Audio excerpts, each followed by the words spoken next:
नमस्कार, प्रणाम। मैं हूं सरोज कुमार यादव। आज मैं नीतीश कुमार जिस तरह सरकार अपनी बदले हैं, सरकार चेंज किए हैं और जिस तरह पलटू चाचा के नाम से प्रसिद्ध हुए हैं, उनको बधाई एवं शुभकामनाएं देता हूं। क्योंकि आप जिस तरह रंग बदलते हैं, गिरगिट भी सरवा के आत्महत्या न कर ले, मुझे हंसी भी आ रहा है। नीतीश जी को सिर्फ और सिर्फ कुर्सी पसंद है, उसे ना सिद्धांत है, ना कोई डेवलपमेंट का, कोई जो है उसको किस तरह बिहार से डेवलपमेंट होगा, उसे कोई लेना देना नहीं है। नीतीश जी, आपको बहुत बहुत बधाई। गिरगिट भी आपको बधाई देगा, क्योंकि आप तो गिरगिट से भी ज़्यादा रंग बदलने में माहिर हैं। आज माननीय नीतीश जी 9 बार ये लगा के मुख्यमंत्री पद का शपथ ग्रहण करेंगे। एक बार राजद और जदयू मिलकर चुनाव लड़ी थी, जिसमें फुल बहुमत मिला था, सरकार था। उस समय बीजेपी के साथ फिर सरकार बना लिया। अब की बार वो अकेला बीजेपी लड़ा, उनको बीजेपी से भी कम सीट आया, बीजेपी के साथ मुख्यमंत्री बन गया। जब बीजेपी उसे परेशान करने लगा, उसे उसकी पार्टी को तोड़ने लगा, तब ये डर के मारे लालू जी के पास हाथ पैर फैला के लालू यादव से क्षमा मांग के अपनी गलती फिर से मुख्यमंत्री पद लिया। लेकिन बिहार के यशस्वी नेता हम लोगों के तेजस्वी प्रसाद यादव जी ने जिस तरह से सिर्फ 1.5 साल की सरकार में युवाओं की सोच, उन्होंने जो चुनाव में अपना वादा किया था, वो अभी राजद जो है सबसे बड़ी पार्टी बिहार में है, और उन्होंने युवाओं को नौकरी देने का काम करना शुरू किया, और इससे उनको जलन होने लगी। और युवा विरोधी बीजेपी और जदयू तो है ही।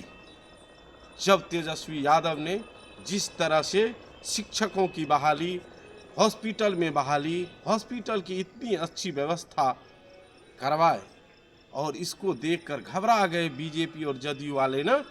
इन्होंने तेजस्वी इतना अच्छा मॉडल पे काम कर रहा है, अब तेजस्वी का नाम बिहार ही नहीं देश में गूंजने लगेगा। इसके डर से फिर नीतीश कुमार बीजेपी के हाथ से हाथ मिलाकर और पलटू चाचा बनकर आज फिर जो है बिहार का मुख्यमंत्री का शपथ ग्रहण लिए हैं।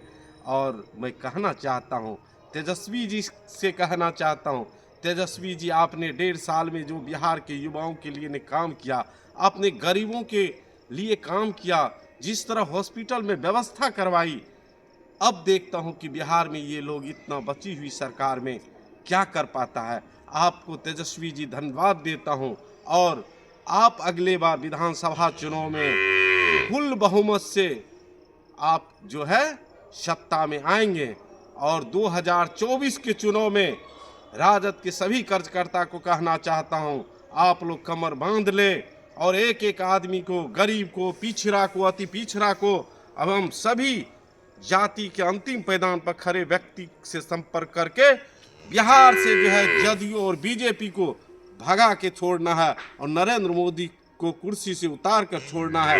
तेजस्वी जी, आपको मैं बधाई देता हूं। आप विपक्ष में आकर भी हम सभी युवाओं की बात करेंगे, बेरोजगारों की के लिए रोजगार के लिए लड़ाई लड़ेंगे, किसानों के हित के लिए दवाई के लिए लड़ेंगे, सिंचाई के लिए लड़ेंगे।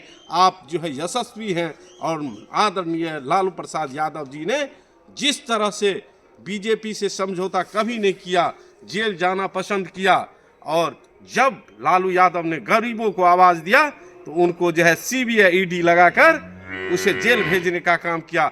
जब हमारे तेजस्वी प्रसाद यादव जी ने युवाओं को नौकरी देने का काम किया, तो इस पर साजिश करके पलटू चाचा ने, नीतीश कुमार जी ने पलटी मार के फिर से वो जो विरोध करता था, अमित शाह बोला था कि कभी भी मैं नीतीश को अपने पक्ष में नहीं लाऊंगा। इन बीजेपी और जदयू का कोई सिद्धांत नहीं है, और लालू यादव के पास एक सिद्धांत है, जिस तरह से गरीबों की लड़ाई लड़ना, आरएसएस और बीजेपी के खिलाफ अपना आवाज बुलंद करना। लालू यादव अभी भी सत्ता से बाहर रहे या सत्ता में रहे, उसी तरह काम करते रहे। तेजस्वी यादव जी ने ये साबित कर दिया कि हम सत्ता में रहें या ना रहें, दवाई, सिंचाई, पढ़ाई, कमाई पर मैं काम करूंगा। इसी के साथ आपसे विदा लेता हूं। आप एक एक व्यक्ति खुद तेजस्वी लालू यादव बन जाएं और 2024 में इस बीजेपी और जदयू को उखाड़ के बिहार से फेंक देना है। जय हिंद, जय भारत, वंदे मातरम, जय भीम।